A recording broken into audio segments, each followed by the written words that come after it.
ഒഴിച്ചുകൂടാനാവാത്ത ഒരു പച്ചക്കറിയാണ് വെണ്ട. കേരളത്തിലെ കാലാവസ്ഥയ്ക്ക് നന്നായി യോജിച്ചതും വീട്ടുവളപ്പിൽ വർഷം മുഴുവൻ കൃഷി ചെയ്യാവുന്നതുമായ വിളയാണിത്.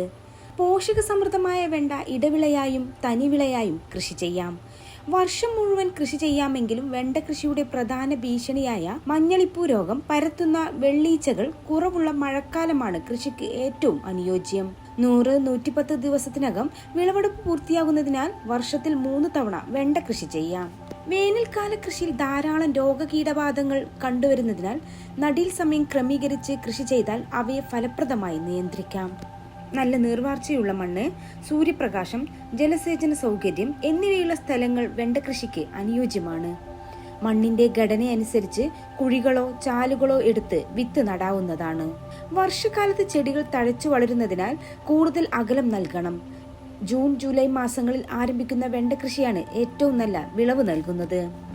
പച്ചക്കറിക്കൂട്ടത്തിൽ ഏറ്റവും പോഷകഗുണമുള്ള ഒന്നാണ് വെണ്ടയ്ക്ക. വെണ്ടയ്ക്ക കൊണ്ട് പലതരത്തിലുള്ള കറികൾ ഉണ്ടാക്കാറുണ്ട്. വെണ്ടയ്ക്ക തോരൻ, വെണ്ടയ്ക്ക കിച്ചടി, വെണ്ടയ്ക്ക മെഴുകുപുരട്ടി, വെണ്ടയ്ക്ക അച്ചാർ, അങ്ങനെ പോകുന്നു വിഭവങ്ങൾ. എന്നാൽ വെണ്ടയ്ക്ക പച്ചക്ക് കഴിക്കുന്നവർ ഇന്ന് കുറവാണ്. വെണ്ടയ്ക്ക കഴിച്ചാലുള്ള ഗുണങ്ങൾ ചെറുതല്ല. Vitamin A, B, C, E, K എന്നിവ കൂടാതെ calcium, iron, magnesium, potassium, zinc എന്നിവയും ഉയർന്ന തോതിൽ നാരുകളും വെണ്ടയ്ക്കയിൽ അടങ്ങിയിട്ടുണ്ട്. വെണ്ടയിൽ ദഹനത്തിന് സഹായിക്കുന്ന നാരുകൾ കൂടുതലുണ്ട്. ഒപ്പം ജൈവവളങ്ങളും അടങ്ങിയിരിക്കുന്നു. വിത്തുകൾ പാകിയാണ് വെണ്ടത്തൈകൾ മുളപ്പിക്കുന്നത്. നടുന്നതിന് മുമ്പ് വിത്തുകൾ വെള്ളത്തിൽ മുക്കി അല്പനേരം കുതിർക്കുന്നത് നല്ലതാണ്. വെണ്ട നടുമ്പോൾ വരികൾ തമ്മിൽ 60 സെന്റിമീറ്ററെങ്കിലും അകലം വേണം.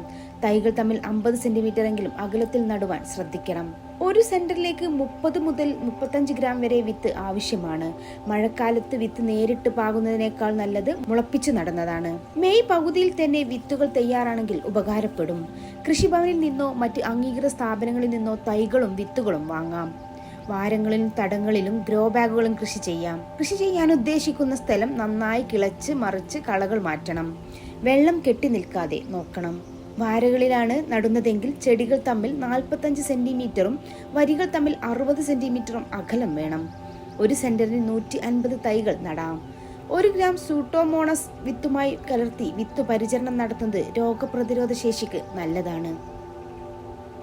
ചാണകപ്പൊടി, കമ്പോസ്റ്റ്, എല്ലുപൊടി തുടങ്ങിയ ജൈവവളങ്ങൾ ചേർക്കാം. മേൽവളമായി ചാണകം നന്നായി നേർപ്പിച്ച് ചാണകപ്പാൽ ആക്കിയത്, ബയോഗ്യാസ് 200 ഗ്രാം 4 ലിറ്റർ വെള്ളവുമായി നന്നായി ചേർത്തതോ, വെർമി വാഷ് അല്ലെങ്കിൽ ഗോമൂത്രം എന്നിവ 4 ഇരട്ടി വെള്ളത്തിൽ നേർപ്പിച്ചതോ ഉപയോഗിക്കാം.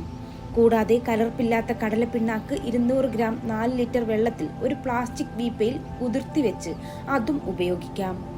നല്ല വെയിൽ കിട്ടുന്ന സ്ഥലത്ത് വേണം കൃഷി ചെയ്യാൻ. ഓപ്പൺ ടെറസിലോ ഏറ്റവും നല്ല വിളവ് ലഭിക്കുന്നതാണ്. ഒരു വിളവെടുത്ത് തീരുന്ന സമയത്ത് അടുത്തതിൽ നിന്ന് വിളവെടുത്ത് തുടങ്ങണം. ആ രീതിയിലാണ് വിളകൾ മാനേജ് ചെയ്യേണ്ടത്. അപ്പോൾ വർഷം മുഴുവൻ വിളവും വരുമാനവും ഉണ്ടാവും. കാരണം മാർക്കറ്റ് ഉണ്ടാക്കാൻ ഈ കൃഷിരീതി സഹായിക്കും. എങ്കിലും പ്രധാനമായും മഴക്കാലത്ത് വരുന്ന ഒരു രോഗമാണ് ഇലപ്പുള്ളി രോഗം.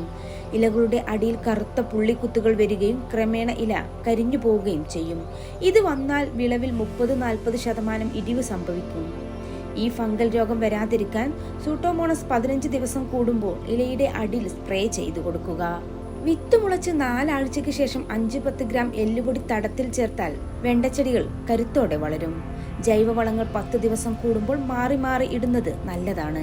വിത്ത് നട്ട് 50 ദിവസമാകുന്നതോടെ വെണ്ടച്ചെടി പൂവിട്ട് കായ്ച്ചു തുടങ്ങും. തണ്ട് തുരപ്പനാണ് വെണ്ടയെ ആക്രമിക്കുന്ന പ്രധാന കീടം. വേപ്പിൻ കുരു പൊടിച്ച് 24 മണിക്കൂർ വെള്ളത്തിലിട്ട് ചീയിച്ച മിശ്രിതം ഇരട്ടി വെള്ളം ചേർന്ന് കീടനാശിനിയായി ഉപയോഗിക്കാവുന്നതാണ്. വേപ്പിൻ കുരു ലഭ്യമല്ലെങ്കിൽ വേപ്പിൻ പിണ്ണാക്ക് ഇതുപോലെ വെള്ളത്തിൽ ഇട്ട് ഉപയോഗിക്കാം. 2 ആഴ്ച കൂടുമ്പോൾ ഈ പ്രയോഗം ചെയ്യുന്നത് വളരെ നല്ലതാണ്. കാന്താരി മിശ്രിതം, വേപ്പെണ്ണ, വെളുത്തുള്ളി മിശ്രിതം തുടങ്ങിയവ ഉപയോഗിക്കുന്നത് നല്ലതാണ്. പൊതുവെ കർഷകർ പറയുന്നത് ഇതെല്ലാം ഉപയോഗിച്ചാൽ നല്ലതാണെന്നാണ്.